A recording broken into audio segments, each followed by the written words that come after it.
हरि ओम। श्लोक नंबर 537 से 538 पद्म पुराण के अंदर कहते हैं, सीरियल नंबर 2391। यदा मनसि संपन्नं वेतृष्णं सर्ववस्तुषु तदा संन्यासमिच्छेद्य पतितः स्याद् विपर्यये।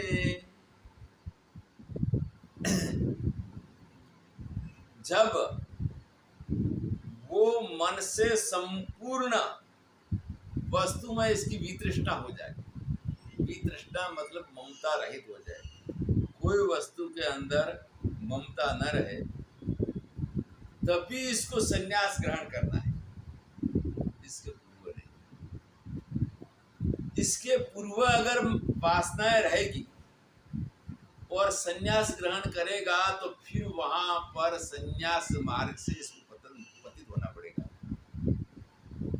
क्योंकि संन्यास के नियमों का पालन नहीं कर पाएगा तो इसको पतित होना पड़ेगा। ये करके संन्यास लेने में जल्दीबाजी न करें। इसी साल माउंट आबू के अंदर आर्य समाज के एक ब्रह्मचारी जी ने 48 साल तक ब्रह्मचर्य आश्रम में रह के सफेद वस्त्र के अंदर गुरुकुल चलाते हैं, वहां बच्चों को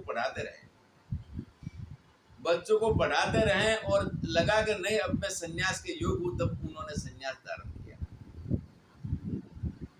तो ये करके शुरुआत में ब्रह्मचारी आश्रम में रह के विद्या अध्ययन करे, साधना भजन करे और लगे कि नहीं अब मैं योग्य हो चुका हूं, तब ग्रहण करें। क्योंकि साधारण सूक्ष्म वासना अगर रहेगी तो फिर वहां संन्यास धर्म से वो पतित हो जाएगा। Serial number 2392। व्यक्षेण वर्तयेत् नित्यं नेकन्नादि भवेत् क्वचित् यस्तु मोहेन अन्यस्माद् एकन्नादि भवेत् यदि न तस्यानिकृति कश्चित् धर्मशास्त्रेषु दस्यते। यहाँ भिक्षा की महत्ता ये बताई कि सन्यासी भिक्षा भोजन ही करे, कभी एक व्यक्ति का भोजन न करे।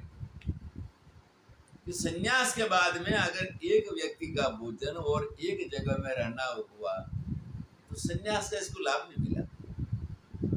और इतना तो खैर घर पे भी उनको मिल जाता था, घर पे भी वहां पर व्यक्ति को, क्योंकि अपने माता पिता की संपत्ति का वो हकदार है, अगर जीवन भर भी इसको भजन करना होगा तो घर पे भी इतना अन्न पानी तो इसको मिल जाएगा। संन्यास लेने की जरूरत क्या। और फिर संन्यास ले तो दोबारा ऐसा गृहस्थ जैसा व्यवहार इसमें न करें। एक स्थान पर रहकर एक ही व्यक्ति का भोजन करना, ये सन्यासी के संन्यास मार्ग से पतन की बात बताई है।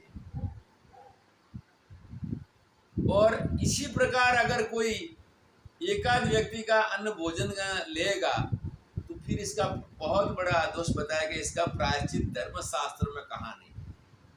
क्योंकि संन्यास लेने के बाद में केवल इसने वहां अपने कपड़े बदले हैं, लेकिन संन्यास का जीवन वो नहीं जी रहा है।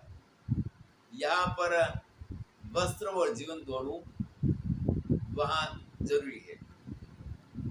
श्लोक नंबर 539 और 40 ब्रह्म वैवर्त पुराण में कहते हैं, न याचते च मिष्टान्नं न कुर्यात् कोपमेव च न धनग्रहणं कुर्यात् एकवासा निरीहिता।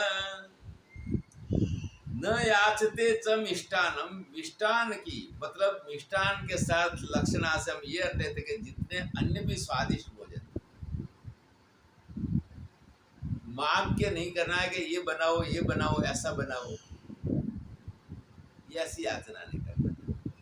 और इसको भिक्षा नहीं कहा जाता है।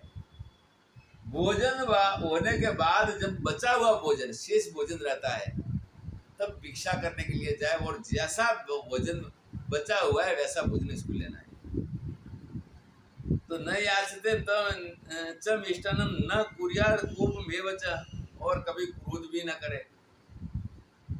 कभी कोई बार भिक्षा करने के लिए जाने पर कभी कोई बार कोई अपमान भी करे तो क्रोध न करे। न धनम ग्रहणम कुर्यात्, और धन का ग्रहण भी वहां पर बताया कि पूर्व काल की बात है, द्वापर का अंत और कलयुग की शुरुआत में तो धन को स्पर्श करने की बात क्या है कि धन को ग्रहण न करे। अब आश्रम चलाना है तो धन को ग्रहण करना होगा, गौशाला चलाना है तो ये करके न धन ग्रहणम कुर्यात् एक वासा निरीहत। और ये भी कहते हैं कि सन्यासी को अन्य समय के अंदर,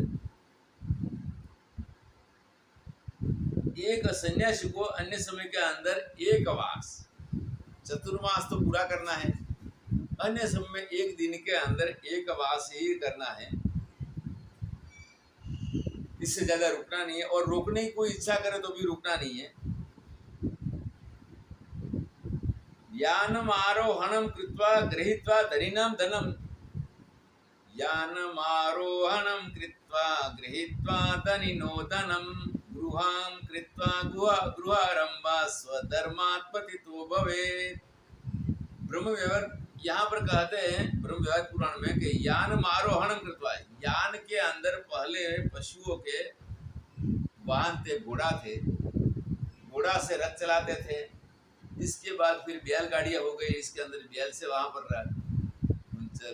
गाड़ी चलती थी, फिर कोई घोड़े ऊपर बैठ के भी जाते थे। तो ऐसे सन्यासी के लिए पशुओं का वाहन का प्रयोग नहीं करना चाहिए। और दूसरी बात, अभी भी इस परंपरा के अनुसार जैन साधु है वो कभी कार, जीप, ट्रेन इत्यादि वाहनों का प्रयोग नहीं करते, पग पैदल ही घूमते। तो कुछ क्रांतिकारी जैनों ने ऐसा बैठ भी लेते हैं।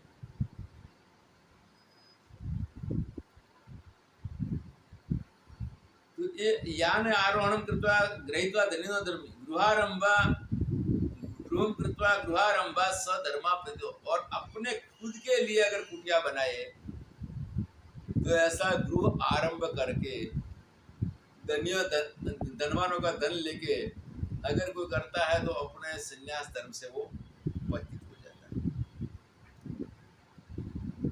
श्लोक नंबर 541, सीरियल नंबर 2397। लाभ पूजा निमित्तम ही व्याख्यानम शीश संग्रह, एते चान्ये च बहवः प्रपंचास्तु तपस्विनाम। अपने लाभ पूजा के लिए निमित्तम, अपने लाभ के लिए जो सन्यासी अपने पूजा करता है और अपनी भी पूजा कराते हैं, और शिष्यों का संग्रह बनाते हैं कि नहीं इतने हमारे शिष्य हो जाए और हमारी ठीक रूप से सेवा हो जाए, हमारा आश्रम बने, आश्रम में एसी वगैरह सब लग जाए। ये प्रकार की इच्छा सन्यासी को नहीं करना चाहिए। और इसी प्रकार के वहाँ जो करते हैं तो ये सभी तपस्वियों के प्रपंच माने गए हैं। इसके साथ हमारी संक्षिप्त व्याख्यान माला का ये संन्यास धर्म अध्याय पूर्ण होता है। हरिओम तत्सत।